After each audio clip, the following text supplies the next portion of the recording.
Terima kasih Anda masih di Selamat Pagi Cirebon pemirsa. Segmen terakhir saya masih bersama pengurus cabang Ikatan Sarjana Nahdlatul Ulama Kabupaten Cirebon. Pemirsa, ada Wakil Ketua PC ISNU Kabupaten Cirebon ada Kang Jamaluddin Muhammad, dan juga Wakil Sekretaris PC ISNU Kabupaten Cirebon ada Ibu Kori Fidyati. Ibu Kori, tadi terputus sudah iklan. Pertanyaan saya berkaitan dengan menurut Anda, ini di Cirebon saat ini yang tadi kita obrolkan dari awal adalah keragaman, plural gitu ya, dari sisi apapun itu tidak bisa terbantahkan. Tapi menurut Anda untuk konteks saat ini, apakah Cirebon yang tadi disebutkan itu keragamannya tidak terbantahkan dan bahkan ini menjadi kekayaan saat ini, apakah masih tetap terjaga, masih tetap terawat atau seperti apa? Silakan Bu Kori. Baik, terima kasih. Ini pertanyaannya harusnya pakai survei nih Pak. Biar ada by data ya. Supaya iya, karena kita kan thinker, kita harus by data. Tapi secara kacamata umum, kalau saya melihat perbedaan itu pasti ada ya Pak ya. Friksi juga tetap ada. Kita juga tidak bisa naif dari situ ya Pak, tidak bisa menutup hal-hal tersebut. Tapi memang mungkin kalau menurut saya melihatnya ya, buat saya sih kecil. Gitu. Maksudnya, artinya masih terjaga gitu. Masih terjaga. Iya, buat saya di sini Cirebon itu Anda tadi menyebutkan bisa bagus. Terjaga. Ini dari mana Anda bisa mengatakan demikian? Ya, secara kalau misalnya saya lihat secara umum aja nih Pak ya, di tempat saya aja, lokal aja ya, nggak usah jauh-jauh, saya nggak mau ngelihat yang jauh-jauh deh daripada saya nggak pakai data. Di lingkungan saya saja, pada saat ini aja kita sedang menjalankan ibadah puasa.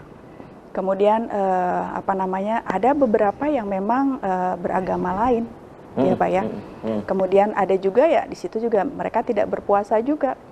Nah, pada saatnya kita yang sedang berpuasa, mereka tetap kok masih terjaga seperti itu. Jadi saya pikir buat di lingkungan saya sih aman. Itu salah satu sampel. Salah satu sampelnya dari saya sendiri gitu. Baik. Jadi karena saya melihatnya dari situ. Tapi kalau kita melihat kacamata umum Cirebon, saya ngelihat kalau dari koran-koran itu ya, menurut saya masih bisa dalam tataran yang masih bisa terkendali gitu loh Pak. Terkendali dalam arti masih bisa diatasi gitu. Jadi belum terlalu yang radikal seperti itu kira-kira seperti itu. Dan ini buat saya indikasinya bisa bagus bisa buruk sebetulnya gitu Pak. Artinya apa?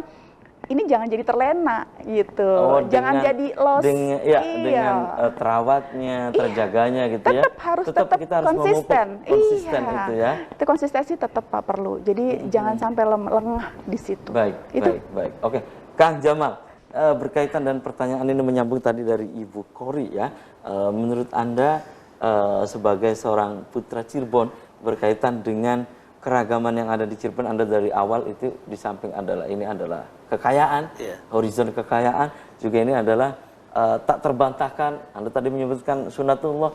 Nah, hingga sekarang menurut Anda masih tetap terawat, terjaga atau bagaimana? Silakan. Secara umum mungkin saya sepakat dengan Ibu Kori ya. Tapi kita menghadapi banyak sekali ancaman. Anda menyebut ancaman? Ya, contohnya lebih mudah adalah radikalisme agama. Jadi di Cirebon ini salah satu titik ya, banyak tumbuh suburnya gerakan-gerakan radikal yang ada di Indonesia. Kita lihat saja. Anda bisa menyebutkan gitu misalnya? Ya banyak sekali kan. Ya by data kan. Ya misalnya gerakan, ya banyak sekali penangkapan di terakhir itu kan penangkapan pelaku-pelaku teror ya. Terakhir misalnya bom bunuh diri itu kan banyak sekali. Cirebon ini menjadi salah satu dari sekian titik yang ada di Indonesia. Misalnya dari yang rawan itu. Nah ini saya kira ancaman juga, ancaman bagi keragaman yang ada di Cirebon. Karena ada sebagian imajinasi masyarakat Cirebon yang menginginkan Cirebon ini menjadi misalnya negara Islam misalnya, menjadi yang bersyariat Islam misalnya, gitu. Karena merasa bahwa Cirebon ini hanya dihuni oleh umat Islam atau umat Islam di sini sebagai mayoritas maka harus diperlakukan secara istimewa. Gitu. Itu salah satu ancamannya kalau menurut saya ya. Maka pentingnya moderasi beragama itu. Jadi moderasi beragama ini kan soal mindset. Jadi bukan agamanya yang dimoderatkan, bukan agamanya itu moderat atau bukan. Tapi bagaimana merubah penafsiran kita tadi itu. Menafsiri agama secara tawassut. gitu. Tawasud kalau di NU itu kan ada tawasud, tawazun, tasamuh dan iktidal. Keempat ini ya moderasi beragama ya itu gitu. Cara berpikirnya adalah tawasud tengah jalan gitu, tengah, tengah ya. Tasamuh toleran gitu. Tawazun seimbang dan ta'adul, berpikir adil gitu. Iktiluhu itu ya keadilan. Cita-citanya adalah ya baldatun thayyibatun wa rabbun ghafur gitu. Negara yang sejahtera, yang menjunjung tinggi keadilan, kemanusiaan. Baik. Dan menempatkan semua orang secara setara. Ini yang penting, egaliter itu. Warga negara ya dalam arti. Baik. Jadi kita ya. Baik, oke. Kembali saya ke Ibu Kori. Ibu Kori, dalam waktu dekat ini PC ISNU Kabupaten Cirebon, apa yang akan dilakukan oleh PC ISNU Kabupaten Cirebon? Kegiatannya dalam waktu dekat. Apakah sudah ada rancangan? Anda juga kan membidangi bidang ekonomi juga, sudah ada gitu? Iya. Baik Pak. Jadi ISNU selain tadi sudah disebutkan membuat satu buku ya untuk moderasi karena kita juga butuh semacam panduan dan ini juga bukan untuk internal kami juga, kita untuk sosialisasikan ke yang lain tentunya.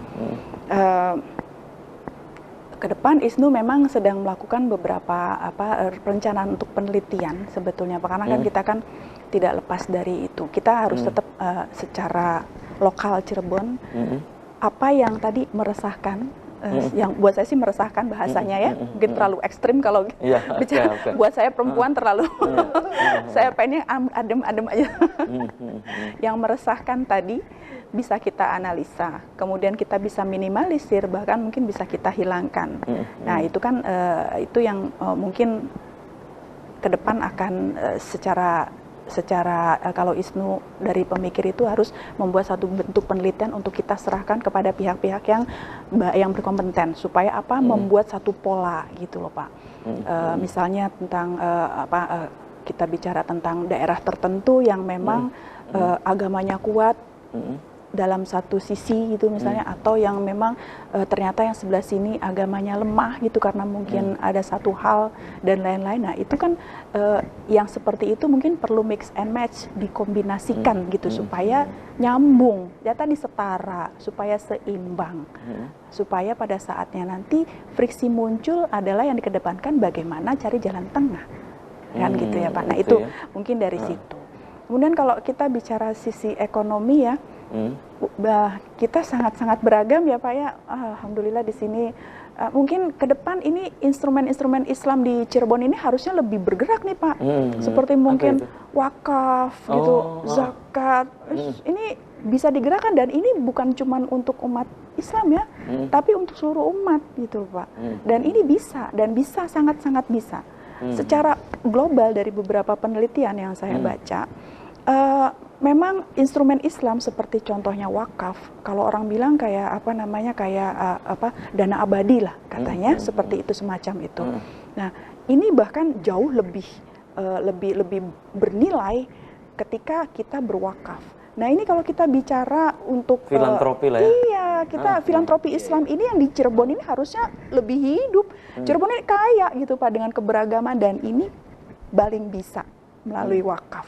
Nah itu mungkin saya rasa ke depan Cirebon dengan filantropi Islamnya akan lebih besar lagi dari sisi pendapatan dan tentu saja bukan untuk pribadi sebagai manusianya, tapi untuk daerah. Baik, oke. Itu ya. Iya. Baik, ini yang Ibu Kori munculkan adalah filantropi, filantropi Islam itu ya. Kang Jamal, menurut Anda ke depan nih apa yang akan dilakukan oleh PC ISNU? Ini pertanyaan terakhir saya ke Kang Jamal. Silakan Kang. Salah satu agenda yang rutin ya di masa pandemi karena kita kan sekarang ini menghadapi ya masa pandemi ini, jadi kita tetap memperhatikan kegiatan-kegiatan kita ya berkaitan dengan menaati ini ya imbauan pemerintah, imbauan pemerintah, protokol kesehatan yang jadi kita setiap bulan itu mengadakan webinar. Dan webinar ini dan temanya selalu berubah-ubah. Berubah-ubah, berbeda-beda. Ya? Pertama kita soal politik. Kemarin itu soal agama dan kebudayaan. Baik. Ke depan ini kita akan ekonomi, soal membangkitkan ekonomi kreatif pasca pandemi. Pasca gitu. pandemi. Iya. Baik, Jadi pandemi ini kan salah satu pukulan besar yang kita hadapi kan soal ekonomi. Maka bagaimana kita bisa bangkit kembali menghadapi resesi ekonomi ini. Baik. Dan sayang sekali nih, Kang Jamal, Ibu Kori, sudah kebersamaan di Selamat Pagi Cirebon edisi pagi ini. Nanti kita bisa dilanjut lain waktu, lain kesempatan, tentu dengan tema yang berbeda. Saya ke Ibu Kori, silakan closing statement, pesannya apa singkat saja untuk pemirsa di rumah yang saat ini tengah menyaksikan Selamat Pagi Cirebon. Silakan. Baik, terima kasih. Saya mau bilang apa sama teman-teman semua, sama saudara-saudara saya se-Cirebon Raya ya. Jadi pada yang jelas kita harus sadar bahwa kita hidup tidak sendiri. Kita terkait satu dengan yang lain, dan semuanya simbiosis mutualisme. Jadi tidak boleh ada pikiran yang mementingkan satu pihak atau kelompok lain. Ketika kita sudah berpikir bahwa kita adalah satu kelompok besar, tidak kita berpikir secara individual, nah itu keberagaman yang kita rasakan terasa indah.